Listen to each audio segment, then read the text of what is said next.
Hello guys, कैसे आप सभी? आई होप अच्छे होंगे। तो आप सभी का फिर स्वागत है हमारे चैनल ESACAD 105 पे। तो ठंड बहुत हो रही है इसलिए मैंने कैप लगा रखी है। तो चलिए आज फिर से मैं आपके लिए एक नया चैप्टर लेके आ चुका हूँ, हिंदी का व्याकरण। वो भी संज्ञा के विकल्प। बहुत ही मेरे हिसाब से कंफ्यूजन तो नहीं होती, पर लेकिन मैं अच्छे से आपको इसको समझाने के लिए आ गया हूँ ताकि आपको एग्जाम में कोई भी गलती करो ही ना। ठीक है, सबसे पहले बिना कोई देरी करे हम देख लेते हैं संज्ञा के 3 तत्व होते हैं। मतलब संज्ञा के विकारक तत्व कितने हैं? 3। कौन कौन से हैं? लिंग, वचन और कारक। हाँ सर, नाम से ही हो गया। चलो सर छोड़ो, आ गया। अच्छा, लिंग परिवर्तन आएगा, वचन परिवर्तन आएगा। ठीक है, वचन में से आपको एक वचन व बहुवचन छाटने को मिलाया जाएगा कि एक वचन और बहुवचन छाटो। ठीक है, कारक कारक आपको पता है 8 कारक होते हैं। कर्ता ने कर्म को कर्ण से संप्रदान के आपादान का के किनारे संबंध का के किनारे अधिकरण में संबोधन। अरे आई होप आपको दिख रहा होगा, देख लेते हैं। यस, आपको दिख रहा है। चलिए आप देखते हैं आगे हमें क्या करना है।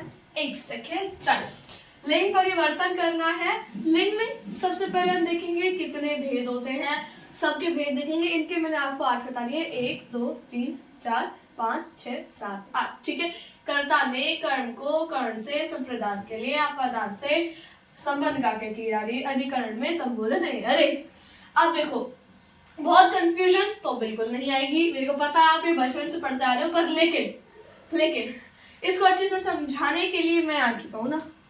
क्योंकि आपको लगता है कि कर्ता ने कर्म को कर्ण से ये हो गया सर, हो गया बस, इससे अलावा कुछ नहीं है। अभी आएगा अब देखते हैं हम लिंग को हम अच्छे से समझ लेते हैं कि लिंग है क्या, कितने भेद वगैरह होते हैं। तो सबसे पहले लिंग की डेफिनेशन ये समझ लेते हैं, क्योंकि देखो आपको काम तो आने वाले हैं नहीं ये डेफिनेशन पर, लेकिन समझना बहुत जरूरी है। क्या है लिंग? जो शब्द स्त्री या पुरुष जाति का बोध कराते हैं हो। यानी जाति यानी वैसी जाति नहीं कि ऊंच नहीं, जाति यानी जैसे कि ये लड़का है या लड़की है, उसको हम बोलते हैं लिंग। क्या बोलते हैं हम? लिंग बोलते हैं। जैसे कि लिंग के 2 भेद होते हैं, स्त्रीलिंग व पुल्लिंग। यानी एक जो लड़की का कराए, एक जो लड़के का कराए। लड़की लड़के भी क्या है? लड़का लड़का। लड़की लड़का भी क्या है? ये स्त्रीलिंग और ये पुल्लिंग। ठीक है, चलिए कुछ एग्जाम्पल हम देख लेते हैं। नदी, सरिता, शेरनी, पहाड़। ये पुल्लिंग स्त्रीलिंग के थे, अब पुल्लिंग के देख लेते हैं। पहाड़, शेर, राम। अच्छा, इसमें आपको दिख रहा है कि इसमें हमने जातिवाचक संज्ञा भी यूज करी है और व्यक्तिवाचक भी, जातिवाचक संज्ञा भी यूज करी है और व्यक्तिवाचक भी संज्ञा यूज करी है। तो जातिवाचक संज्ञा और व्यक्तिवाचक संज्ञा भी लिंग में आती है, क्योंकि हमने देखा है संज्ञा के विकारक तत्व यानी भाववाचक संज्ञा भी लिंग में परिवर्तन होगा। यानी अगर मैं बोल रहा हूं मैं खुश हूं तो वो पुल्लिंग में आएगा। ठीक है, अगर स्त्रीलिंग तो भाववाचक संज्ञा भी आएगी, व्यक्तिवाचक भी आएगी, जातिवाचक, समूहवाचक, सारी संज्ञाओं को हम ऐसे ऐसे करके स्त्रीलिंग व पुल्लिंग में भेद करेंगे। ठीक है, अब मैं देख लेता हूँ आपकी बुक में क्या है, फिर मैं आपको आगे पढ़ाता हूँ। चलिए अब हम प्रश्न अभ्यास देख लेते हैं। ये हमें प्रश्न अभ्यास में करना क्या है। पहला क्वेश्चन है परिवर्तन, यानी लिंग का परिवर्तन हमें करना है। तो देख लेते हैं लिंग का परिवर्तन हम कैसे करेंगे। ठीक है, देखना, यानी हमें पहले तो ये देखना है कि स्त्रीलिंग में है या पुल्लिंग में है। ठीक है, तो यशस्विनी क्या है? स्त्रीलिंग में है। कर्तरा क्या है? कर्तरा, कर्ता नहीं है ये, सॉरी कर्ता, कर्तरा बोल दिया गलती, सॉरी। कर्ता क्या है? पुल्लिंग, वीरांगना, स्त्रीलिंग, चीता। अच्छा चीता देखना, चीता पुल्लिंग है या स्त्रीलिंग है, कैसे पता चलेगा? चीता दौड़ रहा है, देखो संज्ञा भी देखो ना, रहा है, क्रिया भी देखो साथ में, तो यानी चीता क्या है? पुल्लिंग है। सम्राट, सम्राट खाना खा रहा है, सम्राट आ रहा है, तो क्या है? पुल्लिंग है। तो हमें अब समझ में आ गया कि ये स्त्रीलिंग और पुल्लिंग कौन कौन से हैं। अब हमें इनको चेंज करने में आसानी होगी। जैसे कि हम सोच रहे हैं, देख रहे हैं यशस्विनी, यशस्विनी यानी इसका लिंग मतलब परिवर्तन क्या हो जाएगा पुल्लिंग में? बताइए। यशस्वी, यशस्वी, ठीक है।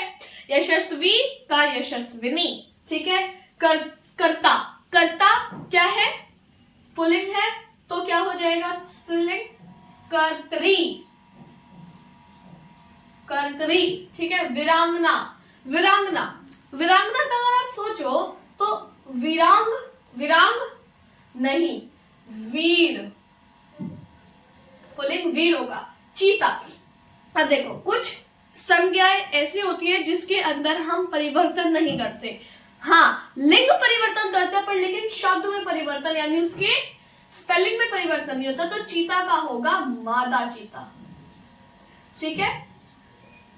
ये आपकी बुक में दे रखे हैं किसमें मादा किसमें पुरुष आएगा, तो आप ये ध्यान दीजिएगा और उनको पढ़ के जाइएगा। सम्राट, ये सबसे अलग है मेरे हिसाब से। सम्राट का आएगा, बहुत लोग सम्राटनी सोचेंगे बट सम्राटनी नहीं है, सम्राज्ञी है। ये दे नहीं रखा है इसलिए मैंने आपके लिए यहाँ पे प्रश्न अभ्यास में डाल दिया। आई होप आपको लिंग अच्छे से समझ में आया हो। चलिए अब हम बढ़ते हैं वचन की तरफ, ठीक है। चलिए अब हम आ जाते हैं वचन पे। वचन मेरे हिसाब से लिंग से भी बहुत ईजी है, पर लेकिन कुछ ऐसे शब्द आते हैं कि सदैव एक वचन में सदैव बहुवचन में यूज हो, तो वो थोड़ा सा कंफ्यूजन कर देता है। वो मैं आपको अभी समझा देता हूँ आराम से। चलिए वचन की डेफिनेशन, जो शब्द एक या अनेक होने का बोध कराए, यानी क्या ये चीज एक है या चीज दो है या चीज तीन है या चीज चार है। अच्छा अब हमें एक बार भेद देख लेते हैं। दो भेद है, एक वचन और बहुवचन। आप लोग सोचेंगे द्विवचन कहाँ का? ये संस्कृत नहीं हिंदी है। हिंदी में सिर्फ दो ही भेद होते हैं, एक वचन व बहुवचन। दो है तो भी वो बहुवचन में ही आएगा, पांच है तो भी वो बहुवचन में ही आएगा, ठीक है। पर लेकिन पांच ऐसे गिनने वाले तो विशेषण में चले जाएंगे, तो बहुवचन में जैसे कि हम बोल रहे हैं हस्ताक्षर, आंसू, लोग, बाल, ये क्या है? हम इसको संज्ञाएं ले लेते हैं क्योंकि संज्ञा है ये सब ले लेते हैं। एक वचन में जैसे कि प्रजा, धातु, घी, चाय, ये जो चार शब्द हैं इनको अच्छे से याद कर लेना या समझ लेना, इनको वाक्यों में प्रयोग करके समझ लेना। ये गारंटी लिख के आएंगे कि ऐसे चार शब्द बताइए जो सदैव एक वचन या जो सदैव बहुवचन में इस्तेमाल होते हैं। ये सारे वही शब्द हैं। हस्ताक्षर, मैंने हस्ताक्षर कर दिए, नॉट दिया, मैंने हस्ताक्षर कर दिया नहीं, कर दिए।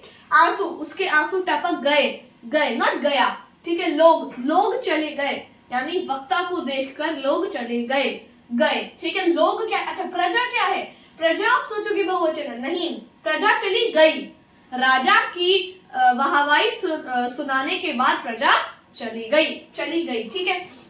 बाल मैं बोलूं, उसके बाल कटवा दिए, दिए नॉट दिया, ठीक है।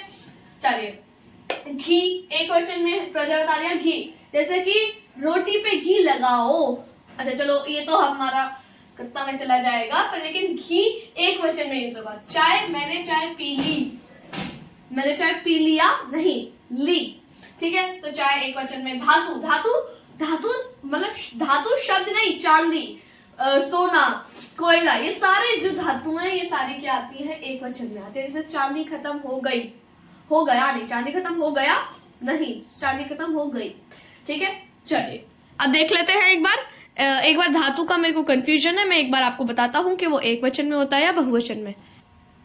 हाँ जी, धातु जो है वो एक वचन में ही आती है। जैसे कि चांदी का दाम बहुत बढ़ रहा है, नॉट रहा है, क्या है? एक वचन में यूज होता है, ठीक है।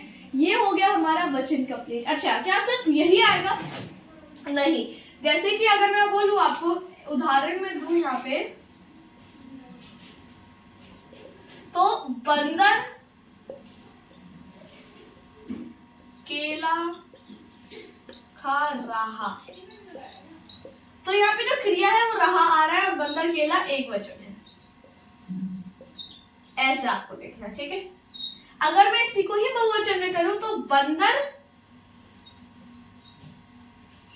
केलों को खा रहा है। अच्छा, यहाँ पे भी रहा है आ गया, क्रिया तो रहा है आ रही है, पर लेकिन केलों क्या आ गया, केला केले, केलों को क्या आ गया, बहुवचन आ गया, ठीक है, बहुवचन आ गया। तो चलिए ये हमारा वर्जन हो गया। इसका एक बार अभ्यास कर ले, जल्दी से कर लेते हैं। अभ्यास कार्य में मैं यही दूंगा कि 4 एकवचन और 4 बहुवचन के शब्द दीजिए, पर लेकिन इनके अलावा, इन चारों के अलावा आपको देने हैं, चलिए 2-2 दे दीजिएगा, ठीक है। ये अभ्यास कर रहे हैं आपका। चलिए अब हम चलते हैं नेक्स्ट यानी कारक पे। चलिए अब हम जल्दी से कारक कर लेते हैं। 8 कारक के भेद होते हैं, कर्ता, कर्म, कर्ण, संप्रदान, अधिकरण, संबंध, अधिकरण 2 बार आ गया, ये देखना, कर्ता ने कर्म को कर्ण से संप्रदान के लिए अधिकरण, देखना क्या दिमाग चल रहा है, अधिकरण 2 बार आ गया, सॉरी, एक बार ठीक करके आपको मिलता हूँ। आपादान की जगह अधिकरण लिख दिया था। चलो ठीक है, कर्ता, कर्ण, कर्ण, संप्रदान, आपादान, संबंध, अधिकरण, संबोधन। चलिए कारक की हमें डेफिनेशन की कोई जरूरत नहीं है क्योंकि यही बहुत बड़ा जाने वाला है। जल्दी से इसको हम कर लेते हैं, एक राइम यानी एक सॉन्ग की तरह इसको लर्न करना है। चलिए मेरे साथ गाइए। कर्ता ने कर्म को कर्ण से संप्रदान के लिए आपादान से संबंध का के की, इसी की जगह रा रे री लगा दीजिए। अधिकरण में पर संबोधन है अरे। अगर आप संबोधन को देखना चाहो तो ये आपका विस्मय में चला जाता है, विस्मय आदि बोधक में चला जाता है, अव्यय में चला जाता है, ठीक है। चलिए, कर्ता ने यानी राम ने पुस्तक पढ़ी, ठीक है। राम ने पुस्तक पढ़ी तो राम ने क्या है, कर्ता, तो राम क्या है यहाँ पे हमारा कर्ता है, तो राम ने पुस्तक पढ़ी। अगर राम पुस्तक पढ़ रहा है तो ये भी राम यहाँ पे कर्ता है, क्यों, क्योंकि हमने ने हटा दिया वहां से। राम ने पुस्तक पढ़ी, राम पुस्तक पढ़ रहा है। चलिए, राम पुस्तक पढ़ रहा है, पुस्तक क्या है, कर्म है, क्योंकि यानी कर्म को करने वाला कर्ता होता है, यानी कर्म को करने वाला कर्ता होता है, ठीक है। जो कर्ता होगा वो कर्म करेगा, कर्म करेगा, कर्ता ही करण करेगा, कर्ता ही संप्रदान अपादान ऐसे ऐसे ऐसे ऐसे चलता रहेगा, ठीक है। कर्ता आएगा, कर्ता कौन है, कर्ता ने, यानी राम ने रावण को मारा, राम ने रावण को मारा, तो को भी आ गया, कर्म क्या है यहाँ पे, रावण, तो कर्ता ने यानी रावण को मारा, तो मारा जो है वो कर्म किसके द्वारा किया जा रहा है, राम के द्वारा। राम क्या है यहाँ पे, कर्ता है। कर्म आ गया को, यानी राम पुस्तक को पढ़ रहा है, पुस्तक को, तो पुस्तक क्या हो गई, कर्म, पढ़ना क्या हो गया वहां पे, क्रिया हो गई। चलिए, करण, हाँ, करण और आपादान में दोनों में से दिख रहा है, तो इसमें डिफरेंस क्या है आपको ये पता था, चलिए मैं बता देता हूँ।